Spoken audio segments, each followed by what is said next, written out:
In this video, I'll be discussing the various interpretations of the third eye and its connection to our so-called reality and dream worlds. Let's start with the pineal gland.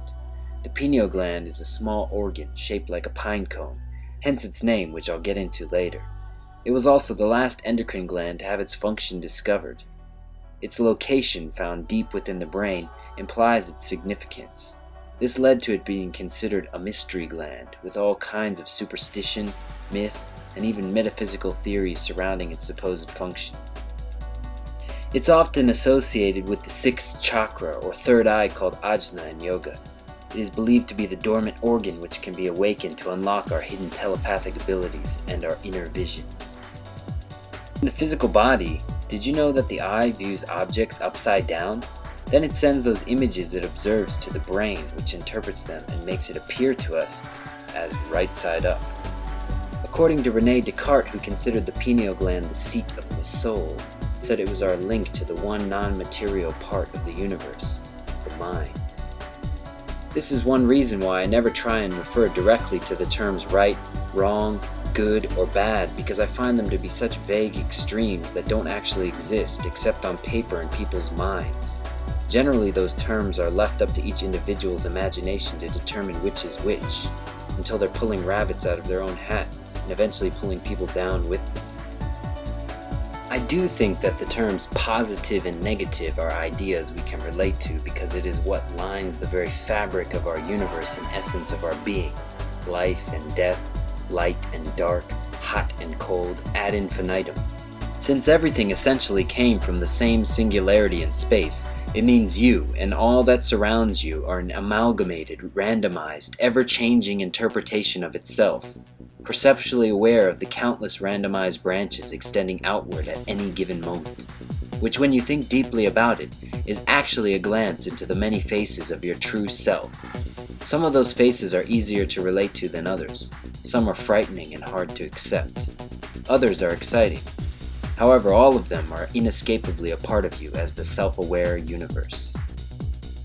I always like to equate it to walking through a hall of mirrors of the mind, introspectively looking into the different aspects of the conscious self in the grand sense of the word. Unequivocally, what you or I individually think from the finite constructs of the ego is a temporary charade, a masquerade ball we all buy into for a short time to give us purpose. On the other hand, if one peels their perspective back enough, past myself, yourself, himself, herself, their selves, ourselves, one would see that it is just a game we play with our collective higher mind. When we step back into the discourse of the duality, however, we collectively demonize and burn people at the stake to continue forward with confidence in a given random direction, as we perpetually find ourselves caught in the eternal dance between a 1 and a 0.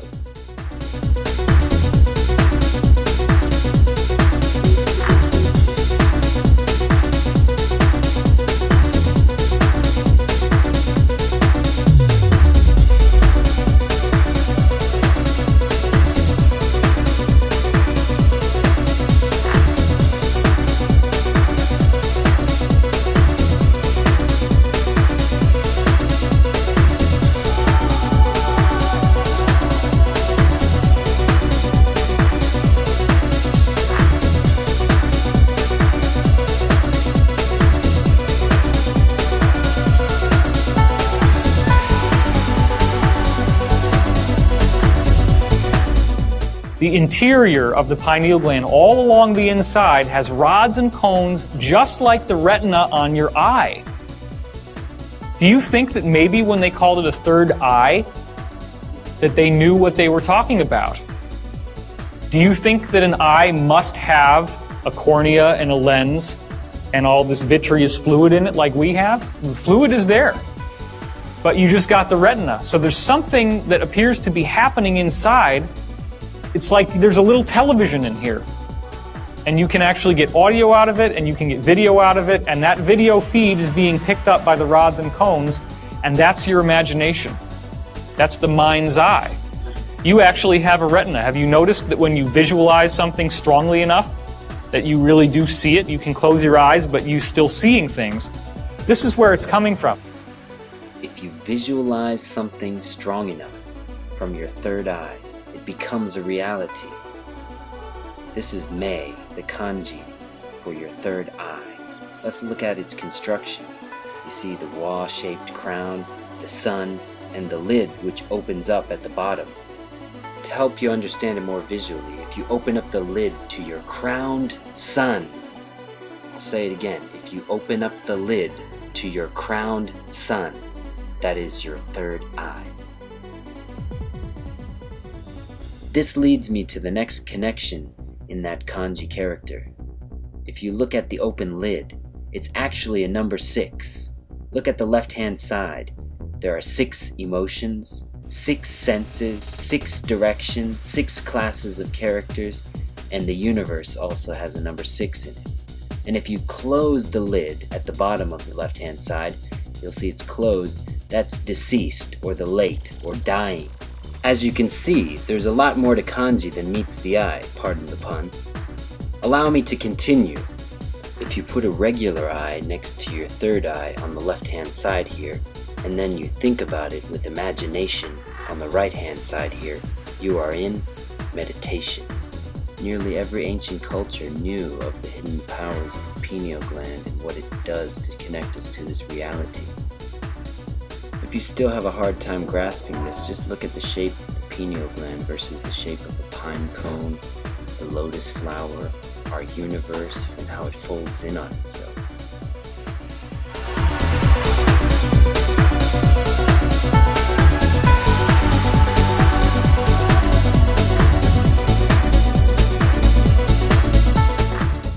Again, this pine cone connection can be found in nearly every culture, as we see here at the top left, the Pope carrying a pine cone-like staff.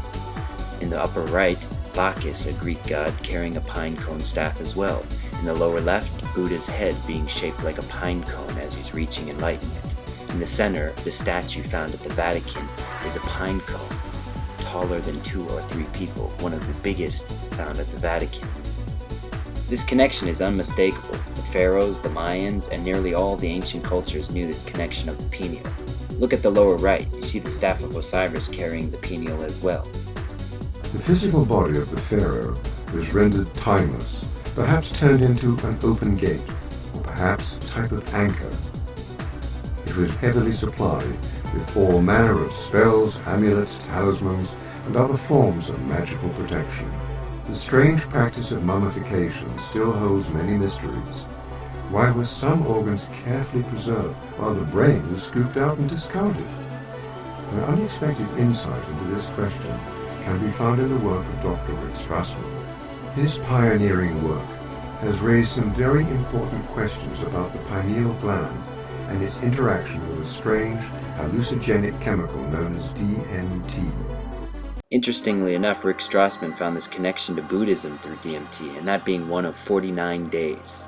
You see, in Buddhism, 49 days after death is called bardo, and the soul hangs around for 49 days waiting for a new body.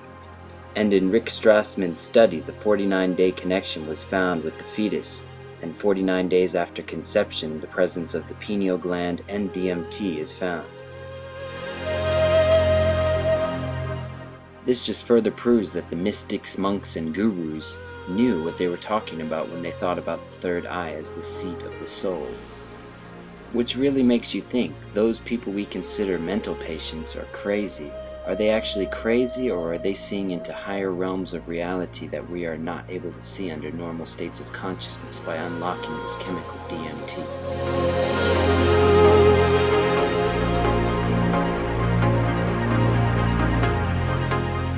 Rick Strassman found in these studies that people were reaching the same results, seeing the same things, and going to the same altered states of consciousness, all from different walks of life. Don't you think, if you haven't already, it's time to start trying to unlock your third eye so we can finally start to turn this ship around?